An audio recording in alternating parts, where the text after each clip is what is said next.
দর্শক, ইস্পাহানি মির্জাপুর চা মুক্তবাক অনুষ্ঠানে আপনাদের সবাইকে স্বাগত জানাচ্ছি। দর্শক, আজ আপনাদের সাথে আছি আমি মনজুর আলমতিন। আমরা আজকে আলোচনা করতে চাই নাগরিক সেবা নিয়ে। তার মধ্যে আইন শৃঙ্খলা রক্ষা যেমন রয়েছে, বিভিন্ন পর্যায়ে স্থানীয় সরকার থেকে যে সেবাগুলো দেওয়া হয় সেগুলো রয়েছে। এগুলোর হালচাল কেমন যাচ্ছে সে নিয়ে আমরা আজকে কথা বলতে চাই। দুজন সম্মানিত অতিথি রয়েছেন আমাদের সাথে। আছেন নীলুফার চৌধুরী মনি, তিনি সাবেক সংসদ সদস্য বিএনপি। আছেন জনাব শুভ কিবরিয়া, সাংবাদিক ও রাজনৈতিক বিশ্লেষক। আপনাদের দুজনকে স্বাগত আমাদের এই অনুষ্ঠানে। দর্শক, আলোচনায় যাবার আগে আজকে শিক্ষার্থীরা প্রতিবাদ করেছেন আইন শৃঙ্খলা পরিস্থিতি নিয়ে, সে নিয়ে একটা প্রতিবেদন দেখে নেব। দেশের বিভিন্ন স্থানে অব্যাহত ধর্ষণ, নারী নির্যাতনের প্রতিবাদ এবং সাধারণ মানুষের নিরাপত্তা নিশ্চিতের দাবিতে ইডেন কলেজের প্রধান ফটকে বিক্ষোভ সমাবেশ করেন শিক্ষার্থীরা। এ সময় তারা বলেন, রাতে তো নয়ই, দিনেও এখন কেউ নিরাপদ নয়। বর্তমান পরিস্থিতি নিয়ে ক্ষোভ জানান শিক্ষার্থীরা।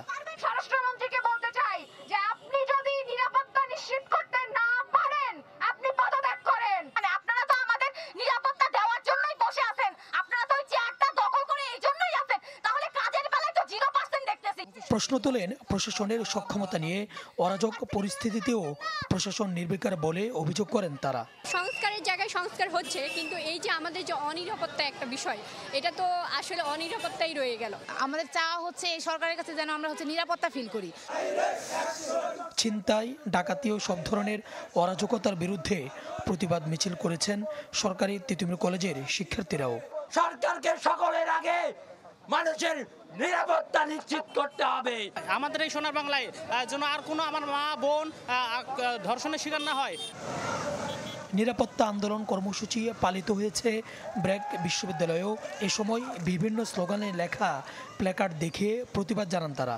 নিরাপত্তা না দিতে পারলে দায়িত্বশীলদের সরে যাওয়ার আহ্বান জানান বিক্ষুব্ধ শিক্ষার্থীরা।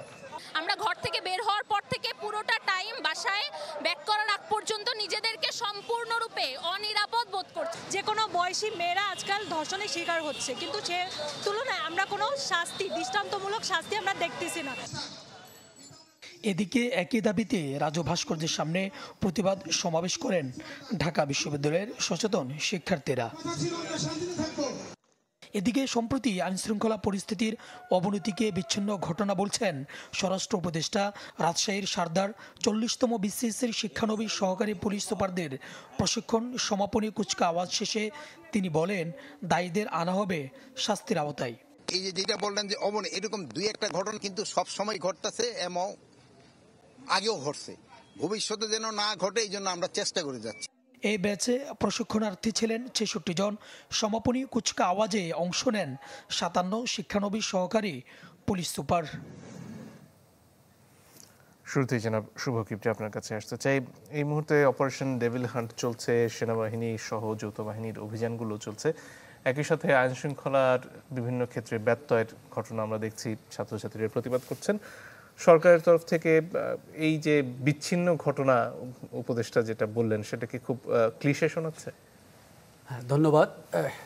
মানে আজকে এই নিউজটা যখন দেখছিলাম, আমি একটু পুরনো স্মৃতিতে ফিরে গেলাম যে দেশের এরকম ক্রাইসিসে আমাদের ছাত্র সমাজ সবসময় বের হয়ে এসছে। আমরা জুলাই আগস্ট গণ অভ্যুত্থানে আজকের এই ছাত্রদের যে বিভিন্ন প্রাইভেট বিশ্ববিদ্যালয়, সরকারি বিশ্ববিদ্যালয়, কলেজে, ইডেন কলেজের মেয়েরা যে বেরিয়ে এসছেন, আমি প্রথমে তাদেরকে সাধুবাদ জানাই। কারণ আমার মনে হয় যে তাদের দিক থেকে একটা ভয়েস এখন খুব সুস্পষ্ট হওয়া দরকার এই বিষয়ে।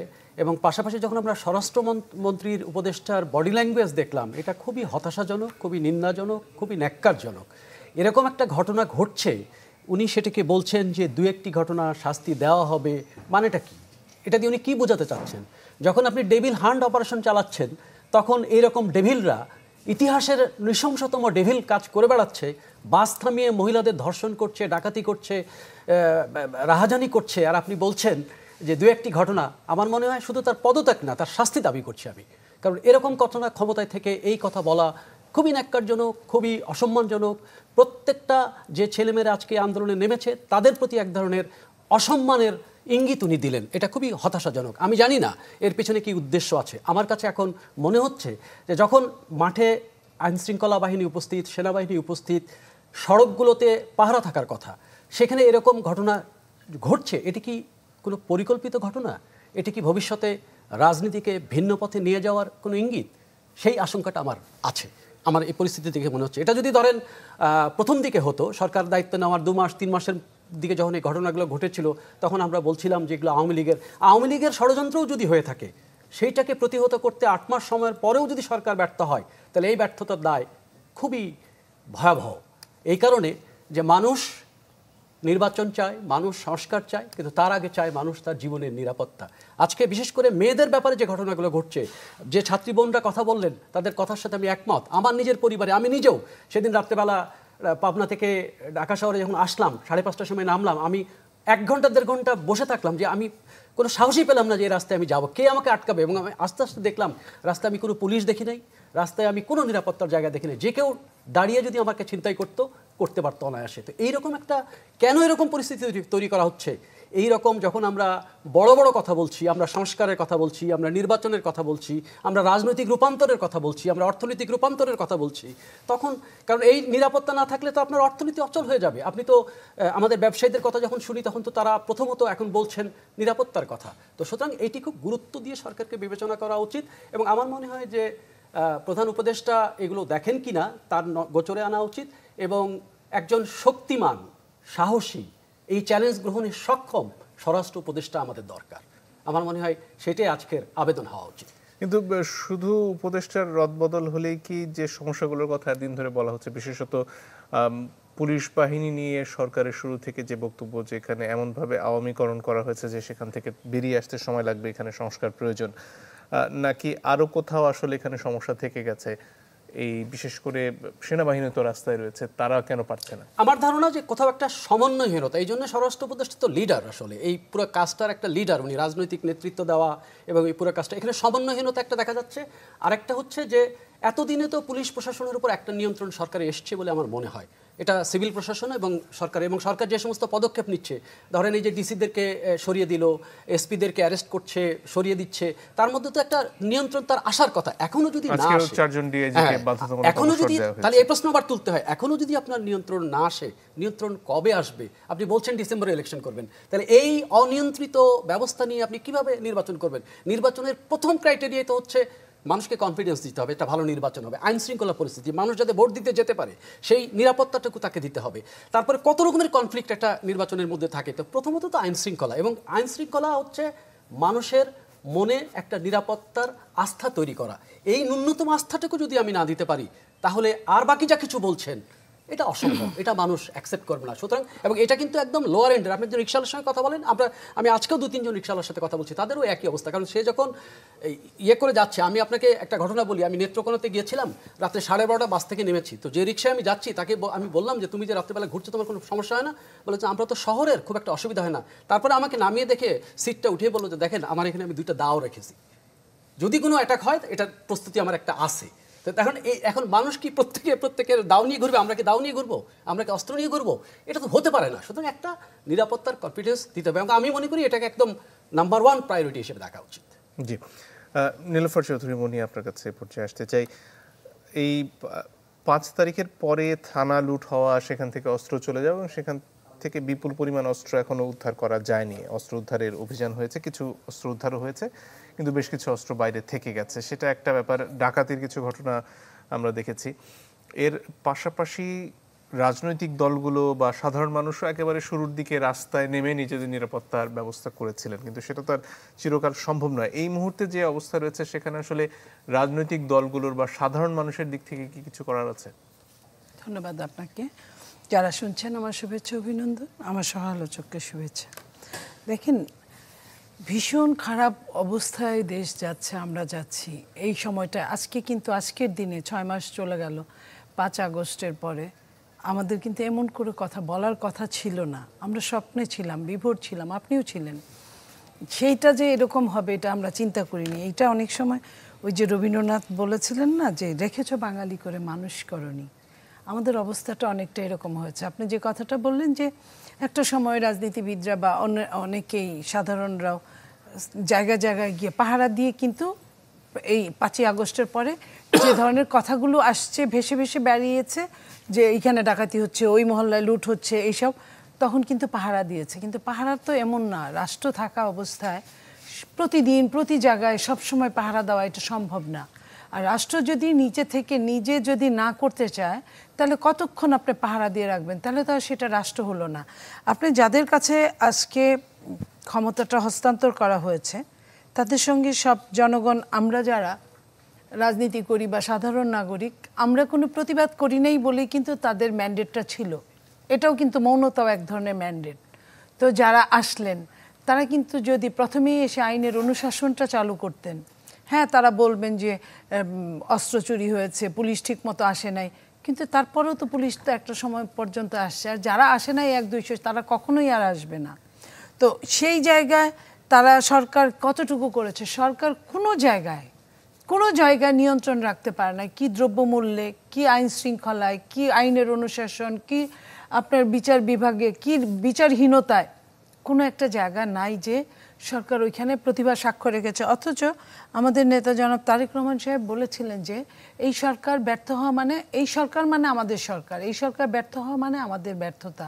আমরা চাই সম্পূর্ণ সহযোগিতা করতে চাই এই সরকারকে, তারপরেও যদি সরকার ব্যর্থ হয় তাহলে সেই দায় আমরা নিতে পারি না।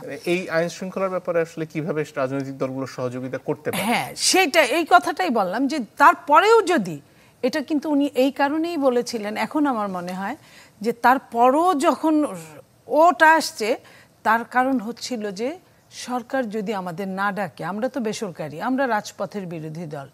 আমাদের নেতা এটাও বলেছেন যে আমরা আগেও বিরোধী দল ছিলাম, এখনও বিরোধী দল। এখন বিরোধী দলকে যদি সরকার না ডাকে কোনো জায়গায়, তাদের অভিজ্ঞতা নেই, আমাদের তো আর যাই হোক অভিজ্ঞতা আছে।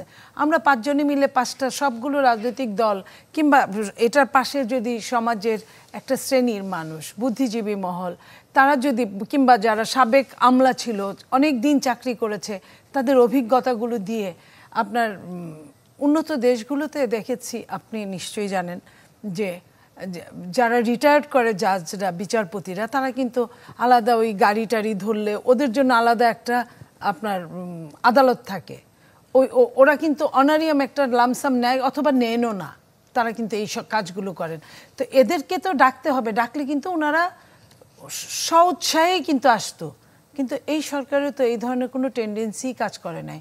তো সরকার নির্লিপ্ততার জন্য এই কাজগুলো হচ্ছে। আজকে দেখেন এলাকায় মিরপুরে যখন 6টা দোকান সহ, 6টা বাড়ি সহ, 4টা বাড়ি সহ যখন ডাকাতি হয়, তখন কিন্তু এটাকে বিচ্ছিন্ন ঘটনা বলা যায় না। স্বরাষ্ট্রমন্ত্রী যেভাবে উপদেষ্টা বললেন, একটা ফোন আলাপ কি আপনি মেলাবেন? বিশেষ করে সাবেক আইজিপি বেনজির তিনি যে বক্তব্য রাখছিলেন যে পুলিশের বেশিরভাগ সদস্যই তাদের লোক এবং তারা নিষ্ক্রিয়তার মাধ্যমে আসলে সরকারকে বিপদে ফেলতে চাচ্ছেন, যদিও পুলিশের তরফ থেকে পরে এই ব্যাপারগুলো অস্বীকার করা হয়েছে। এর কি ষড়যন্ত্রের কোনো বিষয় আছে এর মধ্যে? এটা সম্পূর্ণরূপে, এটা তো ষড়যন্ত্র একটা আছেই মানে এই কারণে বলছি, আমরা সবাই মিলে আওয়ামী লীগের পতন ঘটিয়েছি। আওয়ামী লীগের নেত্রী পালিয়েছে, নেত্রী সহ হাই প্রোফাইলের কিছু লোক পালিয়েছে, আমাদের বর্তমান সরকার পালানোর সহযোগিতা করেছে। ওনারা স্বীকার করুক বা নাই করুক, এই দায়িত্ব ওনাদের।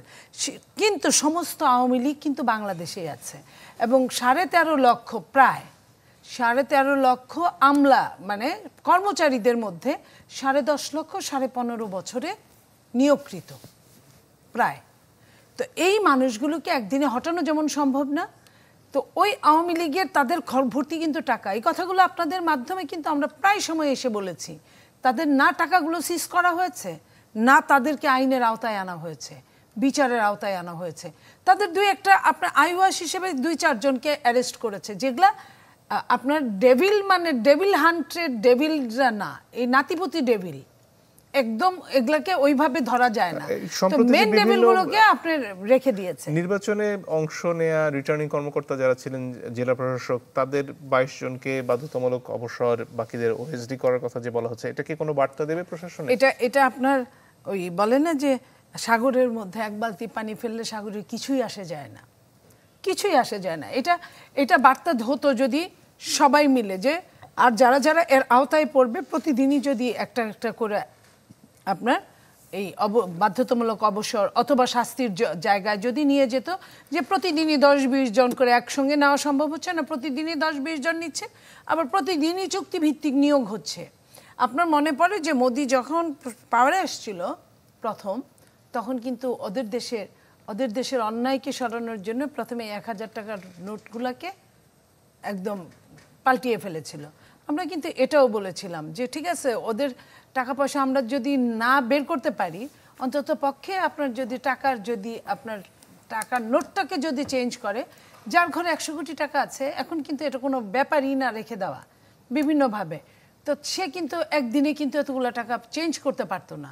তার মানে কি অনেকগুলো টাকা অকেজ হতো। এই যে এক্সট্রা টাকা ছাপানো, তাহলে কিন্তু দেশের অবস্থা কিন্তু কিছুটা হলেও আওয়ামী লীগের হাত থেকে কিন্তু টাকাগুলো থাকতো না ওরকম, কিংবা কোনো না কোনোভাবে ব্যাহাত হতো, অন্য হাতে চলে যেত। সেটাও কিন্তু সরকার করেনি। সরকার কি করেছে, তাদেরকে সুবিধা দেওয়া ছাড়া এবং এক বাক্যে এক কথায় তাদেরকে নিষিদ্ধ করা, মানে তাদের আরও বাকিটুক সুবিধা দেওয়া। নিষিদ্ধ করলে যে নিষিদ্ধ হয় না, এটা কিন্তু আমাদের চেয়ে বড় সাক্ষী আর কেউ নাই। কারণ আওয়ামী লীগের পতনের 2 দিন আগেও কিন্তু জামাতকে সম্পূর্ণরূপে নিষিদ্ধ করা হয়েছিল। জামাতকে নিষিদ্ধ হয়েছে, হয় নাই। সো আওয়ামী লীগকেও এক বাক্যে নিষিদ্ধ করার মধ্যে কোনো এখানে ক্রেডিট নাই। ক্রেডিটটা হচ্ছে তাদের সবাইকে আইনের আওতার মধ্যে আনলে তাদের কিন্তু 100 জনে 99.5 জনই এই আইনের আওতার মধ্যে আসতো। তাহলে কিন্তু অটোমেটিক আপনি যা চাইতেন সেটাও হতো, আপনি যেটা না চাইতেন সেটাও হতো। সেটা তো এই সরকার করে নাই। তার মানে এই সরকার অনেক ক্ষেত্রে তাদেরকে সহযোগিতা করেছে, এটা মনে করে। নট অনলি এই সরকারের উপদেষ্টা কমিটির মধ্যেও তাদের লোক আছে, আজকে তারা এক একজন এক এক সময় এক এক কথা বলে। এই বলতেছে যে আপনার নিষিদ্ধ করা হবে, এই বলতেছে তাদের নিয়ে ইলেকশন করতে দেওয়া উচিত, এই বলতেছে। তো যদি তাই হয়, তাহলে প্রথমে যে উপদেষ্টা বলেছিল তাকে তাহলে স্থানচ্যুত করা হলো কেন? সে তো একাই তাহলে ভুল বলে নেই, এখন তো প্রায় সবাই তাই বলে। তাহলে এই জায়গাটায় যদি প্রত্যেকটা জায়গায় আপনার সমস্যাগুলো জিয়ে রেখে আপনি সমাধান করবেন, সেটা তো হতে পারে না। ধন্যবাদ। একটা বিরতির সময় হয়ে গেছে, একটু পরে ফিরে আসছি, আশা করি সাথে থাকবেন। দর্শক, আপনারা দেখছেন ইস্পাহানি মির্জাপুর চা মুক্তবাক। আমরা নাগরিক সেবা নিয়ে কথা বলছিলাম। জনাব শুভ কিপ্রিয়া, আপনার কাছে ফিরে আসতে চাই। বাংলাদেশের নাগরিক সেবার একটা বড় অংশ মানুষ পায় জনপ্রতিনিধিদের মাধ্যমে, কারণ তারা এলাকার মানুষজনদেরকে চেনেন। কিন্তু 5 অগস্টের পরে যেটা হয়েছে, আওয়ামী লীগ থেকে নির্বাচিত স্থানীয় প্রতিনিধিরা তারা অনেকেই নেই। ফলে সিটি কর্পোরেশন থেকে শুরু করে একেবারে স্থানীয় পর্যায় পর্যন্ত মানুষের সেবা পেতে নানান ধরনের অসুবিধা হচ্ছে। সেখানে প্রশাসনের কর্মকর্তাদের অতিরিক্ত দায়িত্ব দেওয়া হচ্ছে, কিন্তু সেটাও সব ক্ষেত্রে তারা ভালোভাবে পালন করতে পারছেন না বলে অভিযোগ আছে। এখানে আসলে এই মুহূর্তে কি করণীয়? এটা খুব গুরুত্বপূর্ণ একটা প্রশ্ন তুলেছেন। আপনি সিটি কর্পোরেশন এবং পৌরসভাগুলো তো যদি দেখেন, তাহলে এখানে তবুও প্রশাসক দেওয়া হয়েছে, কিন্তু ইউনিয়ন পরিষদগুলোতে যদি দেখেন, সেখানে খুব ভয়াবহ অবস্থা। আজকে আমরা এই আলোচনা করছিলাম যে ইউনিয়ন পরিষদে অধিকাংশ জায়গায় চেয়ারম্যান মেম্বাররা নেই, তাদের বিরুদ্ধে মামলা হয়েছে, তারা পলাতক। এবং ইউনিয়ন পরিষদ কিন্তু আমাদের বেসিক যে সার্ভিসটা দেয়, যেমন ধরেন এখন জন্ম নিবন্ধন দরকার ইউনিয়ন পরিষদে চেয়ারম্যান না থাকাতে এটা সাফার করছে। আপনার জন্ম নিবন্ধন না থাকলে আপনি যদি মারা যান, তখনও পৌরসভায় দাফন করতে যান, তখনও কিন্তু আপনার জন্ম নিবন্ধন লাগে। মানে জন্ম নিবন্ধনটা এত প্রয়োজনীয়। কৃষি, যে সেচের সময় আসছে, সেচ কমিটিগুলোতে কিন্তু কোথায় ডিপ টিউবওয়েল যাবে, কোথায় যাবে, এটাও কিন্তু ইউনিয়ন পরিষদের চেয়ারম্যান। এখন ইউনিয়ন পরিষদের চেয়ারম্যান না থাকাতে যে প্রবলেমটা হয়েছে, দায়িত্ব হয়তো দেওয়া হয়েছে ইউনো সাহেবকে। একটা উপজেলা যদি 10টা ইউনিয়ন থাকে, তাহলে ওই 10 জনের এক্সট্রা দায়িত্ব তার উপরে পড়ছে, আসলে কোনো সার্ভিস পাচ্ছে না এবং এটা প্রায় স্ট্যাগনেন্ট অবস্থায় আছে, একেবারে স্থবির অবস্থায় চলে গেছে। হ্যাঁ, অন্যান্য যে ফ্যাসিলিটিসগুলো সরকার দেয় সেগুলোও প্রায়। সুতরাং এই মুহূর্তে সত্যিকার অর্থে আমরা যে স্থানীয় সরকারের নির্বাচনের কথাটা আসছে, যদিও বিএনপি এটার বিরোধিতা করছে, জামাত এটা চাচ্ছে, বৈষম্য বিরোধী ছাত্র আন্দোলন স্থানীয় সরকার চাচ্ছে, মূলত মানুষের যে সেবা সেটা কিন্তু একেবারেই বন্ধ হয়ে গেছে স্থানীয় সরকারের কারণে। এইটা একটা খুব ইম্পর্টেন্ট পয়েন্ট। এই চ্যালেঞ্জটাকে আমরা কীভাবে ফেস করব সেটা একটা দেখার বিষয়। এটা আমাদের রাজনৈতিক দলগুলো, নানা রকম রাজনৈতিক দলগুলোর এখন মূল লক্ষ্য হয়ে গেছে যে সামনের নির্বাচনে কে কীভাবে তার পজিশনটাকে আফোর্ড করতে পারে সেই জায়গাতে। অন্যান্য বিষয়গুলো কিন্তু তাদের কাছে তুলনামূলক গৌণ হয়ে গেছে। এই যে আপনি আইন শৃঙ্খলার পরিস্থিতির কথা বলছিলেন, এখানে কিন্তু রাজনৈতিক দলগুলোর একটা বিরাট দায়িত্ব ছিল। রাজনৈতিক দলগুলো তো এক একটা জায়গায় এক এক রকম ব্যারিকেড। আপনি কালকে দেখেন, গত পরশুদিন শ্রীপুরে যে ঘটনাটা ঘটলো, বিএনপির যুব দলের যে ভিডিওটা আমরা দেখলাম প্রকাশ্যে, এবং এটা কিন্তু শ্রীপুরে শুধু ওই দিনের ঘটনা না, শ্রীপুরে আরও কিছুদিন আগে বিএনপির দুই দলের মারামারিতে একজন মারাও গেছে। এবং প্রত্যেকবারই যেটা হয়, ঘটনা ঘটার পরে বিএনপি তাদের নেতাদেরকে বহিষ্কার করছে, বিএনপি অ্যাকশনটা নিচ্ছে। কিন্তু উল্টো দিক থেকে আবার দেখেন যে এটা আদৌ বিএনপির মতো একটা রাজনৈতিক দলের পক্ষে এই পুরো স্ট্রাকচারটা নিয়ন্ত্রণ করা সম্ভব কিনা, সেটাও একটা প্রশ্ন। মানে সেই ক্যাপাবিলিটি, সাংগঠনিক নির্দেশনার যে একেবারে রুট লেভেল পর্যন্ত কমান্ড দিলেই ফলো হবে সেরকম ব্যবস্থা আছে কিনা, সেটা একটা প্রশ্ন। যে ভদ্রলোক এই কাজটি করেছেন, জাহাঙ্গীর সাহেব, সেই ভদ্রলোক কিন্তু এর আগেও ধরেন করোনার সময় সে কিন্তু নকল টিকা বিক্রি করেছে, সে কিন্তু খুন রাহাজানির সাথে যুক্ত ছিল, সে কিন্তু আবার এসে এইবার যুবদলের ওখানকার স্থানীয় নেতাও হয়েছে। মানে আমি যেটা বলতেছি যে এটা বিএনপিকে আমি দোষ দিচ্ছি না, আমি যেটা বলতেছি যে আমাদের রাজনৈতিক দলগুলোর প্যাটার্নটাই এমন যে এইটা চেক অ্যান্ড ব্যালেন্স করার প্রাতিষ্ঠানিক সক্ষমতা তাদের সেভাবে গড়ে ওঠে নাই। সুতরাং এইখানে নাগরিক সেবা এখন একটা খুব গুরুত্বপূর্ণ প্রশ্ন নির্বাচনের কাছে। আমাদের এখানে দুটো ক্লাস, একটা আরবান মিডল ক্লাসের কাছে নির্বাচন সংস্কার একটা খুব বড় বিষয়, কিন্তু আপনি লোয়ার এন্ডের মানুষের কাছে যদি যান তাহলে তার ইকোনমি, তার নিরাপত্তা, তার নাগরিক সেবা এটা খুব ইম্পর্টেন্ট। এবং এই ক্ষেত্রে আমাদের রাজনৈতিক দলগুলোর আমি আসলে কোনো ঠিক তাদের যে একটা ভূমিকা থাকা দরকার, তারা একমাত্র নির্বাচনকে নিয়েই সবাই নির্বাচনকে নিয়ে যার যার স্টেক থেকে কথা বলছেন, কিন্তু নাগরিক সেবার ব্যাপারে তাদের আসলে কোনো রোল আমরা দেখতে পাচ্ছি না। কারণ আমাদের এটা তো দরকার, মানে প্রতিদিনের জীবন তো আমাদের যাপন করতে হবে, তারপরে না আমরা একটা ভবিষ্যতের জীবনের দিকে যাব। সুতরাং এই মুহূর্তে বাংলাদেশের নাগরিক সেবা খুবই বিপজ্জনক অবস্থায় আছে। আমার নিজের একটা অভিজ্ঞতা আজকে বলি, আমার নিজের মেয়ের পাসপোর্ট করতে গেছি, যে দেখি আমার নামটা একটু বড়, যে করতে যেয়ে দেখি যে আমি যে বার্থ সার্টিফিকেট নিয়েছিলাম সেখানে তারা একটা ওয়ার্ড ভুল করেছে, ফলে আমার মেয়ের আমি নিতে পারছি না। আমি আজকে সিটি কর্পোরেশনে এটা গেলাম, যে দেখি ফর্ম পূরণ করে ওদের অনলাইন ফর্ম করে যাই, দেখি যে ওইখানে তারা বলছে যে আপনি তো সব ইংরেজিতে পূরণ করেছেন, এখন নতুন ফর্ম এসছে, এটা ইংরেজিও করতে হবে, বাংলাও করতে হবে। মানে সামান্য একটা অক্ষর পরিবর্তনের জন্য আমাকে পুরো জিনিসটা প্রসেসটা, এবং আমি দেখলাম যে কোনো সাধারণ মানুষের পক্ষে পয়সা না দিয়ে, কোনো সাধারণ মানুষের পক্ষে ওই কম্পিউটারে দালাল না ধরে এই কাজ নাগরিক সেবা পাওয়া সম্ভব না। এখন যেহেতু ধরেন লোকজন নাই, এখন ওই যে ওয়ার্ডের যিনি অফিসার তিনি এটা চালাচ্ছেন। সুতরাং আমি মনে করি যে নাগরিক সেবার ক্ষেত্রে আমাদের রাজনৈতিক দলগুলোর একটা ভূমিকা। প্রতিদিন যখন আপনি বলছেন যে নির্বাচন চাই, সাথে সাথে বলেন যে আইন শৃঙ্খলার জন্য এই করা উচিত, এইটার জন্য এই করা উচিত, যাতে জনগণ আশ্বস্ত হয় যে ভবিষ্যতে যাদের হাতে দেশ যাবে তারা আমাদের টেক কেয়ার করবেন। আজকে যখন আমরা ইউনূস সাহেবের তো একটা আমরা মানে আরেকটা জিনিস খেয়াল করতে হবে যে আমরা একটা কিন্তু বিরাট পরিবর্তনের মধ্যে আছে। এই পরিবর্তন বাংলাদেশ অতীতে কখনো দেখে নাই। এই সরকারের হাতে টাস্কগুলো আপনি দেখেন, এই সরকারকে আমরা দোষ দিচ্ছি, কিন্তু আপনি উল্টো দিক থেকেও দেখেন যে এই সরকারের হাতে আছে যে একটা গণহত্যাকারীর বিচার করতে হবে, একটা গণহত্যাকারী রাজনৈতিক দলের ব্যাপারে তার ভূমিকা নিতে হবে, একটা অর্থনৈতিক লুটপাটের ব্যাপারে তাকে একটা অ্যাকশনে যেতে হবে। এবং ইউনূস সাহেব যেভাবে তার আন্তর্জাতিক ক্যারিশমা দেখিয়ে এই যে ইকোনমিটাকে এখন একটা সচল এই পর্যন্ত রেখেছেন, এটা একটা বিস্ময়। এটা আমরা খেয়াল করছি না, এটা কোনো রাজনৈতিক দলের পক্ষে সম্ভব ছিল না। ইউনূস সাহেব একই সঙ্গে ইউএসএকে ফেস করছেন, ইউনূস সাহেব একই সঙ্গে ইউরোপিয়ান ইউনিয়নকে সমর্থন পাচ্ছেন, এবং ইন্ডিয়াকে বাংলাদেশের স্বাধীনতার পরে সবচাইতে শক্তিশালীভাবে এত ন্যারেটিভের মধ্যেও উনি দাঁড়িয়ে শক্তভাবে ওনার অবস্থান কিন্তু টলার নেই। যেখানে সেই দেশের সেনাপ্রধান বলছে যে একটা নির্বাচিত সরকার না আসা পর্যন্ত আমাদের সম্পর্ক ভালো হবে না, যেখানে আজকেও আমি দেখলাম যে ওখানকার প্রতিনিধি বলছেন যে এটা বাংলাদেশকেই উদ্যোগ নিতে হবে, বাংলাদেশকেই এটা করতে হবে। এইরকম একটা চ্যালেঞ্জের মুখে দাঁড়িয়ে কোনো রকম নতি স্বীকার না করে ইন্ডিয়ার প্রশ্নে উনি যে জাতীয়তাবাদী অবস্থান নিয়েছেন, এটা একটা বিস্ময়কর ব্যাপার। বাংলাদেশের এটা একটা বিস্ময়কর ব্যাপার। এই বিস্ময়কর ব্যবস্থার মধ্যে আমার মনে হয় আমাদের রাজনৈতিক দলগুলোকে আরেকটু দায়িত্বশীল হওয়া উচিত। তারা জনগণের যে প্রয়োজন সেই প্রয়োজনের সাথে থেকে ভবিষ্যতের নির্বাচনের দিকে যাওয়াটা আমার মনে হয় যে একটা যৌক্তিক হবে। সেই ক্ষেত্রে আপনি যে প্রশ্নটা প্রথমে আপনাকে তুলেছিলেন যে রাজনৈতিক দল, আমাদের রাজনৈতিক দলগুলোর কিছু লিমিটেশনও আছে। তাদের যে প্রসেসের মধ্যে তারা বড় হয় সেই প্রসেসটা কিন্তু এইভাবে সব কিছু নিয়ন্ত্রণ করার প্রশিক্ষণ তাদের সবার দলীয় পর্যায়ে রাখাটা কঠিন। সরকারে গেলে হয়তো একটা আলাদা, যেহেতু সে ব্যুরোক্রেসি পায় সেটা একটা। দ্বিতীয় কথা হচ্ছে যে আমাদের দলগুলোর পলিটিক্যাল ইকোনমি কিভাবে চলবে। এই যে বিএনপি 17 বছর ঘর ছাড়া, দল ছাড়া, মানে মামলার মধ্যে, অর্থনৈতিক একটা নিদারুণ কষ্টের মধ্যে তারা কিভাবে সার্ভাইভ করবে, এটা এই প্রশ্নটা নিয়ে কিন্তু অনেক পৃথিবীতে অনেক জায়গায় অনেক রকম হয়েছে যে পলিটিক্যাল ফিনান্সিং কিভাবে হবে, এই কর্মীরা কিভাবে চলবে, আপনি কিভাবে এই কর্মীকে ঠেকে রাখবেন যে ভাই তুমি হাটের ইজারা নিতে যেও না, ও বাঁচবেটা কিভাবে, ওর বাঁচার পথটা কি, সেটা কিন্তু আমাদের রাজনীতির মধ্যে নেই। আমাদের সংস্কারের মধ্যে এই জায়গাটা আসা উচিত ছিল যে পলিটিক্যাল ফিনান্সিং আমরা কীভাবে করব। তো আমি মনে করি সেই দুর্বলতাগুলো আছে, সেই মানে প্রাতিষ্ঠানিক দুর্বলতাগুলো আছে। আর একেবারে বিএনপির মতো একটা বড় দল, আমি বিএনপির কথাটি আগে বলি, বিএনপির মতো একটা বড় দল যে গোটা দেশে যার জনসমর্থন, ঢাকা থেকে আপনি কিভাবে একটা ইন্টেরিয়র একটা কর্মীকে নিয়ন্ত্রণ করবেন, এটা করা তো আপনি ডিরেকশন দিতে দিতেই তো কাজ ঘটে যাবে, তখন আপনাকে বহিষ্কার করতে হচ্ছে।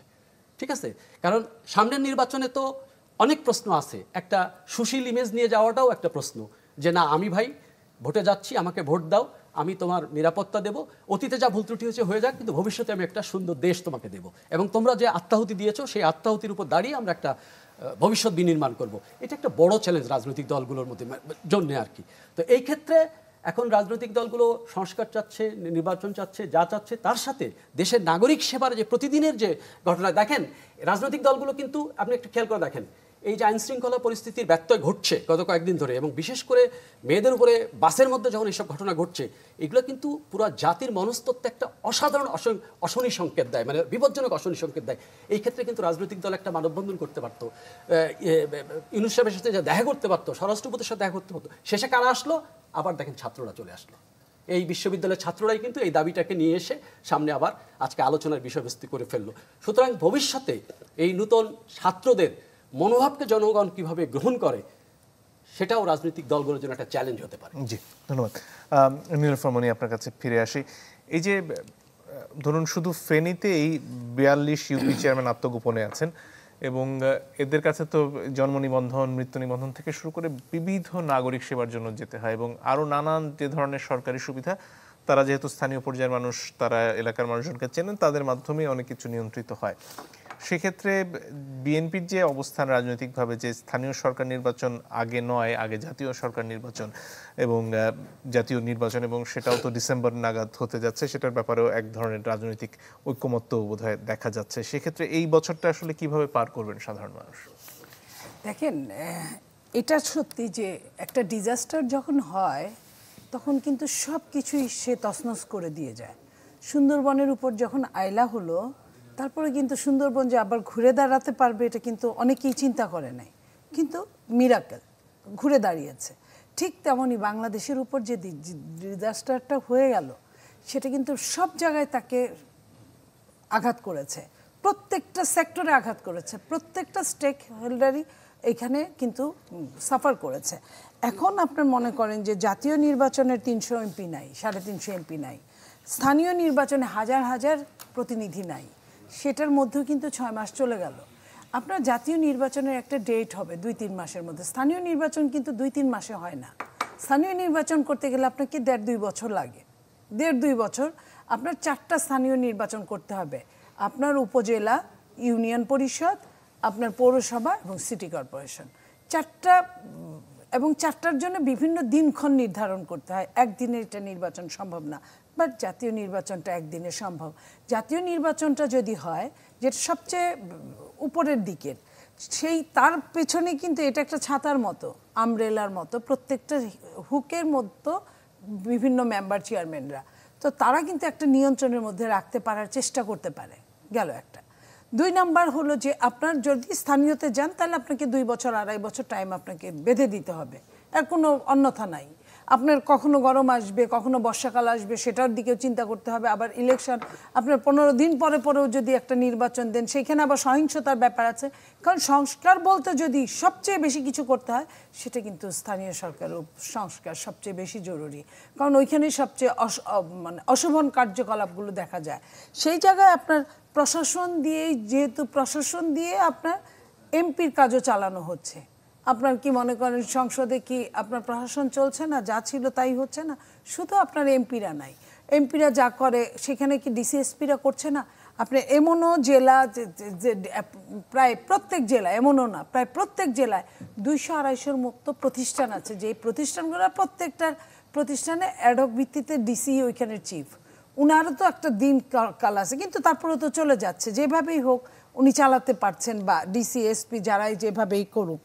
এখন এই অবস্থার মধ্যে যেতে গেলে আমি মনে করি যে প্রথমে জাতীয় নির্বাচনটাই বেশি প্রয়োজন, যে ওটা হলে একটা সিস্টেমের মধ্যে আসবে, সেই সিস্টেমের ধারাবাহিকতায় আপনার প্রত্যেকটা আপনার স্থানীয় সরকার নির্বাচন হবে।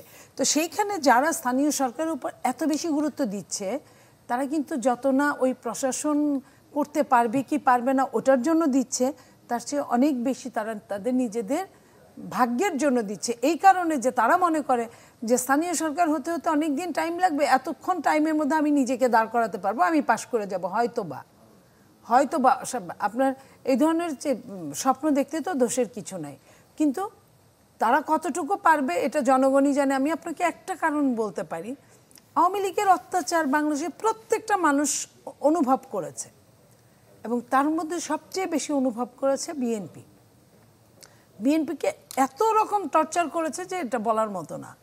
তারপরেও কিন্তু বিএনপি আওয়ামী লীগের ওই টর্চারে অত চেষ্টা করার পরেও বিএনপিকে সত্যিকার অর্থে ভাঙতে পারে নাই। এটা আপনাকে আপনি আমার শত্রু হন বা মিত্র হন, যেটাই হন না কেন, আপনাকে এটা স্বীকার করতে হবে যে এত কিছুর পরেও নেতাকে নিয়ে গেছে, নেতার একটা কর্মীও তার সাথে যায় নাই। নাজমুল হুদার মতো লোক, সে কিন্তু একসময় দোহাতে অনেক জনপ্রিয় ছিল। যখন নাজমুল হুদা গেল তখন কিন্তু একা একা হেঁটে গেল। অথবা আমি যদি সর্বশেষ শাহজাহান উমরের কথা বলি, সেও কিন্তু তার এলাকায় ভোট পায়, জনপ্রিয় যাই হোক না কেন ভোট একটা পায়, কিন্তু সে যখন গেল, তাকে যখন নিল, তখন কিন্তু তাকে একা একাই যেতে হলো। তো এই যে এত কষ্টের পরে বিএনপি ভাঙতে পারে না, কিছু করতে পারে না, এখন যারা চিন্তা করছে যে বিএনপিকে শেষ করে দিবে, আমরা এটা বিএনপির নামে বদনাম ছড়িয়ে, এবং কেন মনে হচ্ছে যে এই ধরনের চিন্তা আছে? এটার মনে হওয়াটার কারণটা আপনি কিছুক্ষণ আগেই বলছিলেন যে এই যে গভীর ষড়যন্ত্রটার, যেটা ডেভিল হান্টের কথা আসছিল, এইখানে ম্যাজিস্ট্রেসি পাওয়ার দেওয়া আছে আপনার সেনাবাহিনীকে, তারপরেও কোনো কিন্তু বিচার হয় না। আমরা বিচারহীনতা দেখছি, আমরা প্রশাসনের কোনো বিচার দেখছি না, সেখানে বিচারহীনতা তীব্রভাবে দেখছি। এবং ডেভিল হান্ট যাদেরকে ধরছে, এগুলো সব নাতিপুতি মার্কা, এগুলা বড় বড় কাউকে ধরছে না। তো যদি ধরতো, ধরপাকড় হতো, তাহলে যদি আমি দোষ করতাম, আমিও ধরা পড়তাম। তো আমি ধরা পড়লে কি হতো, আমার যে ছোট ছোট ভাই বোনেরা আছে এলাকার বা আমার সাথে যারা সংশ্লিষ্ট, তারা কিন্তু অ্যালার্ট হয়ে যেত। এটা একটা অ্যালার্মিং। যেহেতু আমাকে ধরা হচ্ছে না, আমাকে একদম সিরিয়াসলি ছেড়ে দেওয়া হচ্ছে, আমি যা ইচ্ছা তাই করছি, করতে পারছি, করার সুযোগ পাচ্ছি, তার মানে কি দেশে অরাজকতা আরও বাড়ুক, বাড়লে তারপরে অন্যভাবে অন্য কিছু করবে। এটার নামই হচ্ছে ষড়যন্ত্র। এটা আমি দিব্য চোখে যেটুকু দেখছি, আমি আপনাকে এটুকুই বললাম। এর চেয়ে বেশি বিশ্লেষণ করে দেখার মতো বোধহয় বাংলাদেশে এখন পরিস্থিতি নেই। কারণ যে মুহূর্তে আমরা কথা বলছি, একজন মানুষ জীবনের নিরাপত্তা যেমন পাচ্ছে না, একজন মানুষ তার সম্ভ্রমের নিরাপত্তা পাচ্ছে না। একটা চলন্ত বাসে আপনি তারপরে যখন স্বরাষ্ট্রমন্ত্রী, স্বরাষ্ট্র উপদেষ্টা বলে যে এটা বিচ্ছিন্ন ঘটনা, তখন তাকে ধিক্কার জানানোর ভাষাটাও আমি ভুলে যাই, কারণ আমি একজন নারী। দিন শেষে সে কিভাবে এই কথাগুলো বলে, তাদেরকে ওইভাবে না ধরে ওইভাবে তাদেরকে শাস্তি কিছু কিছু শাস্তি আছে যে অ্যাকশন সাথে সাথে নেওয়া দরকার, সে অ্যাকশন না নিয়ে ছেড়ে দিয়ে যদি তারা এই ধরনের কথা বলে, তার মানে এটা একটা গভীর ষড়যন্ত্র। কিন্তু এই যে জাতীয় সংসদের নির্বাচনের আগের যে সময়টা, এই সময়টা আসলে ধরুন কাউন্সিলর থাকেন, ইউনিয়ন পরিষদ চেয়ারম্যান থাকেন, এই এতগুলো মানুষের কাজ যখন একজন ইউএনওর উপরে গিয়ে পড়ছে, এবং বাস্তবিকভাবে সেখানে প্রচুর সমস্যার কথা আমরা পাচ্ছি, যেটার কথা একটু আগে জনাব শুভ কিবরিয়া বলছিলেন, এই একটা বছর আসলে মানুষ কিভাবে পার করবে? এই একটা বছরে আপনার একটা বছর তো লাগে না, আপনি জাতীয় নির্বাচনটা দিয়ে দেন। বিএনপি কি বলেছে, জুলাই আগস্টের মধ্যে দিয়ে দিতে পারে, চাইলেই দিয়ে দিতে পারে। সংস্কারের মতো হোক। আপনার কি ধারণা যে এই সরকার বলেছে যে ডিসেম্বরের নির্বাচন দিবে, নভেম্বরের নির্বাচন দিবে, নভেম্বরের মধ্যে সংস্কার সব শেষ হয়ে যাবে? ইম্পসিবল। তো সংস্কারের মতো থাকুক, নির্বাচনের মতো হোক। যদি জুলাই আগস্টে নির্বাচন হয়, আগস্ট সেপ্টেম্বর অক্টোবর নভেম্বর থেকে তো ইলেকশন, আপনার স্থানীয় নির্বাচনের কোনো ব্যাপারই না, পরের মাস থেকেই করা যায়। আরেকটা আশঙ্কার কথা জনাব শুভ কিবরিয়া যেটা বলছিলেন যে আইন শৃঙ্খলা পরিস্থিতি যদি নিয়ন্ত্রণে না থাকে, মানুষ আসলে ভোট কেন্দ্রে যাবার ব্যাপারে স্বস্তি বোধ করবে না। সেই ক্ষেত্রে নির্বাচন ঘোষণার আগে আইন শৃঙ্খলা পরিস্থিতি আসলে কি পর্যায়ে আসলে সেটা গ্রহণযোগ্য হবে? আপনি এই কথাটা বলেছিলেন যে বেনজির সাহেব যে কথাটা বলেছিল, তারা পুলিশরা হয়তো বা কথার কথা, মানে তাদের বাইরের মনা পুলিশগুলো হয়তো বলেছেন সত্যি কথা যে ওইটা আমাদের এফেক্ট করে নাই, কিন্তু ওই মনা পুলিশরা, যারা আওয়ামী মনা পুলিশরা ওই সময় চাকরি হয়েছে, যাদের CSRS দেখে চাকরি দেওয়া হয়েছে আওয়ামী পরিবার থেকে, তারা কিন্তু কখনোই কোশ্চিনকালেও এই সরকার বা পরবর্তী অন্য কোনো সরকারকে সহযোগিতা করবে ভাবা যায় না। সো দ্যাট যাকে নিয়ে আমার কোনো উপকারই লাগবে না, দেশের কোনো উপকারে লাগবে না, তাকে যত তাড়াতাড়ি সম্ভব তাকে সরিয়ে ফেলে সেইখানে তো চুক্তিভিত্তিক নিয়োগ করা যায়, সেখানে তো নতুন নিয়োগও করা যায়। তো এই সরকারের কাছে কিন্তু অনেক ক্ষমতা ছিল, কারণ এই সরকার পলিটিক্যাল সরকার না বলেই উনি কিন্তু অনেক কিছু করতে পারত। উনি তো সেই রিস্কটাই নিচ্ছেন না। উনি আপনার একটা সরকার থাকলে, আপনার এর আগেও সরকারের কিন্তু অনেকখানি লুট হয়ে পুলিশের অস্ত্র কিন্তু বেদখল হয়েছে কোথাও কখনো সেগুলো কিন্তু তড়িৎ গতিতে বের করা গিয়েছে। সরকারের তো ইচ্ছার অভাব আছে বলেই এইভাবে বের করা যাচ্ছে না। যদি সরকার এম্বার্গো দিয়ে দিত, যদি ধরপাকড় দমন করতো, গোয়েন্দা সংস্থা অবশ্যই জানে কার কার কাছে অস্ত্র আছে, কার কার কাছে নাই, এই অস্ত্রগুলো কোথায় গিয়েছে গোয়েন্দা সংস্থার কাছে অবশ্যই খবর আছে। বাংলাদেশের গোয়েন্দা সংস্থাকে আমি সম্মান করি এই কারণে যে তারা চাইলে অনেক কিছু করতে পারে। ধন্যবাদ। জনাব শুভ কিবরি, আপনার কাছে ফিরে আসি। এখানে নির্বাচনের আগে আইন শৃঙ্খলার পরিস্থিতি নিয়ন্ত্রণের কথা আপনি এর আগে বলেছেন, এর পাশাপাশি স্বাভাবিকভাবে গণহত্যার বিচারের প্রসঙ্গটি বারবার ঘুরে ফিরে আসছে, যে শেখ হাসিনার বিচার একটা পর্যায়ে না নিয়ে নির্বাচন দেয়া যাবে না, এটা নাগরিক কমিটির তরফ থেকে বারবারই বলা হয়েছে। এই যে অনেকগুলো চ্যালেঞ্জ জাতীয় নির্বাচনের আগে স্থানীয় সরকারের নির্বাচনের কথাও সামনে আসছে, এগুলোর ক্ষেত্রে রাজনৈতিক ঐক্যমত্য একটা বড় ব্যাপার। এই যে বিভিন্ন রাজনৈতিক দলের একেবারে পরস্পর বিরোধী অবস্থান অনেক ক্ষেত্রে এখন দেখা যাচ্ছে, সেখান থেকে আসলে জাতীয় ঐক্যমত্য কমিশনের মাধ্যমে যে একটা ঐক্যমত্যে পৌঁছানোর চেষ্টা করা হচ্ছে, সেটার সামনে আসলে চ্যালেঞ্জগুলো কি কি? প্রথমত যে কথাটা আজকেও দেখলাম যে জাতীয় ঐক্যমত্য কমিশন যখন ইন্ডিভিজুয়াল দলগুলোর সঙ্গে বসবে, তারা সংস্কারের ব্যাপারে ওই যে ডক্টর ইউনূস সাহেব বলেছিলেন যে তারা একটা লিস্ট দেবেন কোনটাতে তারা করতে চান না। আমি মনে করি যে এটাতে হয়তো রাজনৈতিক দলগুলো একটু আহত হতে পারেন, কিন্তু এটা একটা ট্রান্সপারেন্সি আছে যে ঠিক আছে, মানুষ দেখুক যে তারা কোনটাতে করতে চায় এই মুহূর্তে, কোনটাতে করতে চায় পরের মুহূর্তে। এটা একটা নির্বাচন যদি করতে হয় তাহলে একটা ঐক্যমত্যে আসতে হবে। রাজনৈতিক দলগুলোর কোনো অপশন নাই। রাজনৈতিক দলগুলো যত শক্তিমানই নিজেদের ভাবুক না কেন, এটা প্রমাণ করতে হবে যে গত 3 দিনে ট্রাম্প 3 বার বাংলাদেশের কথা বলেছেন। সুতরাং বাংলাদেশের রাজনীতি শুধু বাংলাদেশের হাতে আছে এই কথাটা যারা ভাবেন, তারা আরেকটু অ্যানালাইসিস করা দরকার তাদেরকে, হ্যাঁ, কোথায় আছেন তারা। সুতরাং আমাদের রাজনীতি আন্তর্জাতিক রাজনীতির অংশ হয়ে গেছে। এবং ইউনূস সাহেব, ট্রাম্প কি সেটা নিজ উদ্যোগেই বলছেন নাকি এটার পেছনে ভারতের অনেক বেশি চাপ আছে বলে? এটা ভারতের চাপ থাকুক না, ভারতের চাপ আছে বলে মনে হয় না। কারণ এটাও একটা ঠিক যে ট্রাম্প যখন ক্ষমতা নিলেন তখন আওয়ামী লীগদের পক্ষ থেকে, আওয়ামী লীগের বুদ্ধিজীবীদের পক্ষ থেকে যে উচ্ছ্বাস দেখা গেল, মনে হলো যে বাইডেন প্রশাসন চলে যাওয়ার পরে পুরোটাই বোধহয় আসে। কিন্তু ইউনূস সাহেবের অ্যাক্টিভিটি একদম রিভার্স হয়েছে। এবং ইন্ডিয়ার পজিশন আমরা দেখেছি যে ইউনূস সাহেব তার একটা আন্তর্জাতিক মর্যাদা নিয়ে দেশের স্বার্থে দাঁড়িয়ে গেছেন এবং ট্রাম্পেরও কাছাকাছি গেছেন। এখন ইলন মাস্ক হচ্ছেন ট্রাম্পকে চালাচ্ছেন। আমরা একটু আগে আলাপ করছিলাম যে ইলন মাস্কের বিজনেস মস্তিষ্ক ট্রাম্পের রাজনৈতিক মস্তিষ্কে পরিণত হয়েছে। তো সেই ইলন মাস্কের সঙ্গে আমাদের একটা সৌহার্দ্যের ব্যাপার তো আমরা খোঁজখবর রাখছি। আমি এই কারণেই বলতেছি যে বাংলাদেশকে যদি এই বিপজ্জনক রাজনৈতিক অস্থিতিশীলতা থেকে একটা গণতান্ত্রিক রূপান্তরের পথে টেকসইভাবে যেতে হয়, একমাত্র এই মুহূর্তে একমাত্র লিডারশিপ আমাদের ইউনূস সাহেব, ডক্টর ইউনূস সাহেব। তার আন্তর্জাতিক ক্যারিশমা, তার আন্তর্জাতিক, এবং আপনি একটা খেয়াল করে দেখেন, উনি যেদিন অ্যাডমিনিস্ট্রেটিভ অ্যাসোসিয়েশনে এসে বক্তৃতা দিলেন, আমি তো তার 30 বছর ধরে তার বক্তৃতা শুনি। আমার মনে হলো যে এই ক্ষমতা আসার পরে এই প্রথম উনি মুক্ত মনে কথা বললেন এবং উনি যখন ড্রিমটা দেখালেন, বাংলাদেশের চ্যালেঞ্জকে সম্ভাবনার পথে যখন দেখালেন, আমি মনে করি যে এটা একটা অসাধারণ। এটা আমাদের রাজনৈতিক দলের মানে রাজনৈতিক দলের নেতাদেরকে অনেক সময় ধরেন তাদের দলের কর্মীদের কথা শুনে তাদের বলতে হয়, ঠিক আছে, এই যে নির্বাচন এটা তাদের কর্মীদেরকেও তো স্যাটিসফাই রাখতে হবে। তারা অনেক কিছুতে আষ্টে ফিষ্টে বাধা থাকেন, ইউনূস সাহেব তো সেই বাধা নাই। এবং ওনার যে অভিজ্ঞতা, ওনার যে আন্তর্জাতিক পরিমণ্ডলে বিচরণ, সেটাকে আমি মনে করি যে একটা ঐক্যমত্যে আমাদের আসতেই হবে। এবং রাজনৈতিক দলগুলো অপশন দুটো, আমি আরেকটু পরিষ্কার করি, অপশন দুটো, হয় আপনি একটা সুষ্ঠু নির্বাচনে যাবেন অথবা নির্বাচন হাত থেকে ফসকে যাবে যদি ঐক্যমতে না যান। ফসকে গেলে কি হবে? ফসকে গেলে সেটা আল্লাহ জানে, এটা আমরা জানি না। ফসকে গেলে কি হয় সেটা অতীত থেকে আমরা নেই, আমাদের তো অভিজ্ঞতা নেই। 111 কিভাবে এসেছিল? রাজনৈতিক প্রতিষ্ঠান দলগুলো ব্যর্থ হয়েছিল বলেই 111 এসেছিল। 111 চলমান এখন, এই যে আপা বলছেন চলমান, তার মানে রাজনৈতিক দলগুলো ফাংশন করতে পারে নাই। আপনি যদি গ্রামাটিক্যালি আসেন যে রাজনৈতিক দলগুলো ফাংশন করতে পারে নাই বলে অরাজনৈতিক শক্তি এসে, ইউনূস সাহেবরাও তো অরাজনৈতিক শক্তি, তার তো কোনো রাজনৈতিক উইং নাই, ঠিক আছে। ছাত্ররা যদি একটা রাজনীতি করে সেটা তো আলাদা আলোচনার বিষয়। এবং আমি আজকে একটা আলোচনা করতাম, সেখানে খুব সুন্দর পেলাম যে 1990 সালের আন্দোলনের পরে, আপনাদের খেয়াল আছে কিনা, আমরা তো 90-এর সময় রাজপথে ছিলাম, খেয়াল আছে যে ইলেকশনে আওয়ামী লীগ কিন্তু ছায়া মন্ত্রিসভা তৈরি করে ফেলেছিল। ইলেকশনের পরে রেজাল্ট দেখা গেল উল্টে গেছে। কেন উল্টে গেছে? উল্টে গেছে তার আগের 5-7 বছরে সমস্ত দেশের ছাত্র সংসদ নির্বাচনগুলোতে বিএনপি, জাতীয়তাবাদী ছাত্র দলের একটা বিরাট বিজয়। মানে আমি বলতে চাচ্ছি তখনকার তরুণদের মাইন্ডটা আওয়ামী লীগ রিড করতে পারে নাই, ভোটে তরুণদের মাইন্ডটা বোঝা গেল। এখনও তরুণরা, আমি বারবার যখনই আসি তখনই বলি, 4.5 কোটি নতুন ভোটার যারা অতীতে কখনো ভোট দেয় নাই, তার মাইন্ড আমাদের রাজনৈতিক দলগুলো এখনও পড়তে পারে নাই। সুতরাং বহু কিছু উল্টে যেতে পারে, বহু কিছু উল্টে যাওয়ার সম্ভাবনা আছে। এই জন্য রাজনৈতিক দলগুলোর প্রতি একজন মানুষ হিসেবে, সাংবাদিক হিসেবে আমার অনুরোধ এইটা যে আপনারা শুধু রাজনৈতিক দলের কর্মীদের কথা না শুনে জনমানুষের কথা শোনেন, জনমানুষ কী চায়।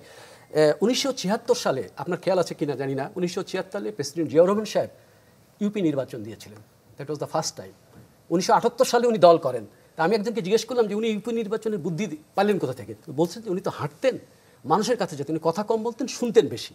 মানে একজন সাংবাদিকের বয়ান আর কি, তার সাথে যিনি যেতেন, শুনতেন বেশি। তো মানুষের কাছে যখন জিজ্ঞেস করতেন, মানুষ এইসব অভাব অভিযোগের কথা, এটা পাচ্ছি না, ওইটা পাচ্ছি না, তখন উনি বুঝলেন যে স্থানীয় সরকার ব্যবস্থার যদি চেয়ারম্যানশিপ না থাকে তাহলে এগুলো আসলে ডেলিভার করা যাবে না। ওই জন্য উনি প্রথমে কিন্তু ইউনিয়ন পরিষদ নির্বাচন দিলেন। এই যে ডেভিল্যান্ডের কথা বলছেন, অস্ত্র উদ্ধারের কার কাছে অস্ত্র আছে, এইটা একটা ইউনিয়ন পরিষদের চেয়ারম্যান মেম্বারই বলতে পারে, এটা অন্য লোক বলতে পারবে না। মানে আপনি এখন যে তারা তো পলাতক, এই কারণেই বলতেছি, এই যে রাজনৈতিক দলগুলো মনে করছে যে ইউনিয়ন পরিষদ নির্বাচন দিলে সেটা তাদের জন্য থ্রেট হয়, কিন্তু এটা আবার বুঝতে হবে যে মানুষের চাওয়াটা কি। আমরা রাজনৈতিক দলের কর্মীদের প্রত্যাশা শুনছি, কিন্তু সাধারণ মানুষের ভয়েসটা বোধহয় আমাদের রাজনৈতিক দলগুলো রিড করতে পারছে না। আমি রাজনৈতিক দলগুলোর দায়িত্বশীলতার ব্যাপারে আরেকটু সংবেদনশীল। যেটা বলছিলেন যে এটা করতে 2 বছর 2.5 বছর সময় লেগে যাবে, সেই সময় নেই। এটা ধরেন আবার উল্টোভাবে যদি আমি বলি যে আপনি যে প্রথম দিনই এই ইলেকশন কমিশনের কাছে নির্বাচন চাচ্ছেন, তার তো কোনো পারফরমেন্সের টেস্টই হলো না। এই যে একটা ভালো নির্বাচন করতে পারবে, আপনি কে আপনাকে অ্যাসুরেন্স দিল? তার তো কোনো এক্সপিরিয়েন্স আমি দেখি নাই। একটা ছোটোখাটো নির্বাচন যদি আমরা পাটপাটও করতে পারি, 3বারে 4বারে করতে পারি, তাহলে আমরা দেখতে পাবো যে এই লুফলসগুলো কোথায়। সেটা কি ডিসেম্বরের আগে করা সম্ভব? চেষ্টা করলে করা সম্ভব। নেভার। যদি করা সম্ভব না হয়, তাহলে যে নির্বাচনের প্রত্যাশা আমরা করছি যে সবাই ভোট দিতে যেতে পারবো, সবাই ভালোভাবে ভোট দিতে পারবো, মনের আশাটাকে ভোটের বাক্সে প্রতিফলিত করতে পারবো, সেইটা আপনি নিশ্চিত হচ্ছেন কিভাবে? কারণ এইরকম নড়বড়ে জিনিস দিয়ে, এই নড়বড়ে সিস্টেম দিয়ে তো আপনি, আপনার তো ইলেকশন তো একটা সিস্টেম রে ভাই, এবং পলিটিক্যাল দলগুলোকেও কিন্তু ধরে নিয়ে আসতে হয়, নির্বাচন করতে হয়। যে সুন্দরভাবে গুছিয়ে ভোটারকে নিয়ে যে ভোটটা দিয়ে নিয়ে আসতে পারে নিরাপদে, সেই ভোটটা পায়। ভোটও কিন্তু একটা বিরাট প্রাতিষ্ঠানিক কাঠামো আছে। তো এই কাঠামোটা এনশিওর আপনি করছেন কিভাবে? এরকম নড়বড়ে অবস্থা দিয়ে। সুতরাং একটা আশঙ্কা কিন্তু থাকছেই, সব ক্ষেত্রে একটা আশঙ্কা থাকছে। নীলুফার যদি আর কিছু যোগ করার থাকে। জি, আমি যেটা বলতে চাচ্ছি যে এই সমস্যাগুলো থাকবেই, সমস্যার কোনো শেষ নাই। সমস্যার ডালপালা আছে, লতাপাতা আছে, সব কিছু আছে, কিন্তু তারপরেও আমি মনে করি যে জাতীয় নির্বাচনটা একদম নো ডাউট প্রথমে দেওয়া উচিত। কারণ উনি যে কথাটা বলছে, শহীদ প্রেসিডেন্ট জিয়াউর রহমানের সময়, তখন কিন্তু একটা মাশাআল্লাহ ছিল।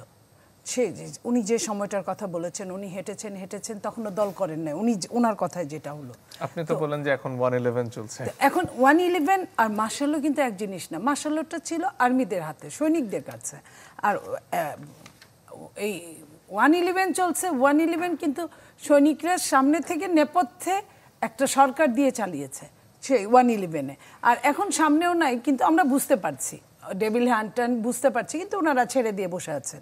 তো এখন এই যে সময়টায় আপনার 1.5 বছর কিন্তু টাইম অলরেডি চলে যায়। যদি তাদের কথা মতোই ডিসেম্বরে নির্বাচন হয়, তাহলে নভেম্বর বা ডিসেম্বরে, তাহলে আগস্ট থেকে পরের বছরের ডিসেম্বর প্রায় ওই সেনাপ্রধানের কথা মতোই 18 মাস চলে যায়। তো 18 মাস চলে যাওয়ার পরেও যদি জাতীয় নির্বাচন না হয়, তাহলে আরও যদি সঙ্গে 2 বছর যোগ করেন, আর 2 বছরই ধরলাম, তাহলে কি হয়?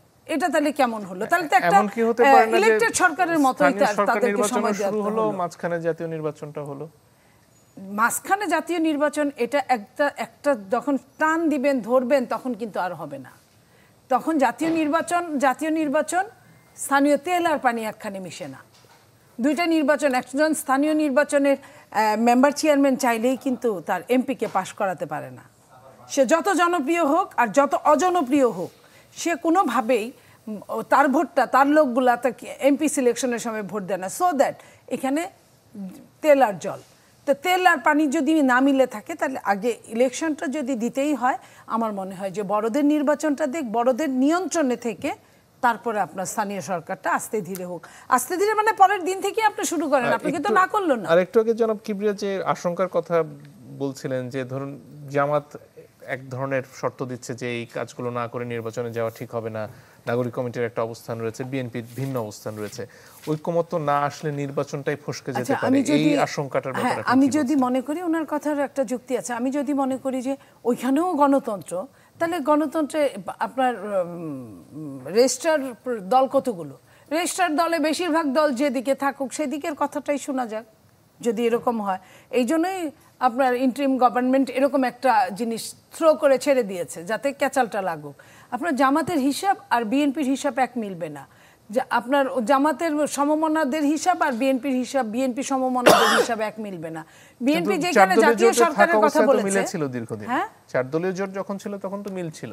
শোনেন, বলে না যে যখন তোমার কেউ ছিল না তখন ছিলাম আমি, এখন তোমার সব হয়েছে, পর হয়েছি আমি। এখন ওনারা যখন কাক হয়ে কোকিলের ঘরে ডিম দেওয়া শুরু করলো, এটা তো বিএনপি জানতো না।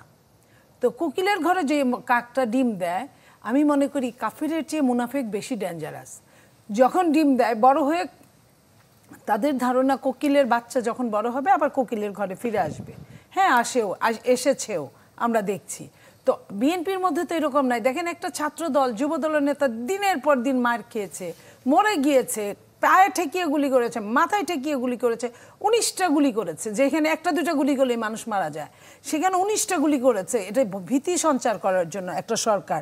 তারপরেও কিন্তু আরেক ঘরে যায় নাই, কারণ ওই শিক্ষাটা আমাদের নাই, আমরা এটা পারি নাই। তো এখন তারা যখন আরেক ঘরে গিয়ে তারা যখন এটাও দখল, ওটাও দখল, আপনার মাস্টার মাইন্ডও দখল, সমন্বয়কও দখল। আপনার সকালবেলা শিবিরের প্রোগ্রাম হয়, তো বিকালবেলা সমন্বয়কদের প্রোক্লেমেশন হয়। তো এই যে এখানে তো বলার আর অপেক্ষা থাকে না যে ওখানে ধোঁয়া সুতরাং ওখানে আগুন, আমি ওই আগুন ধরেই চললাম। তো এখন জামাত তাদের মতো করেই কথা বলবে।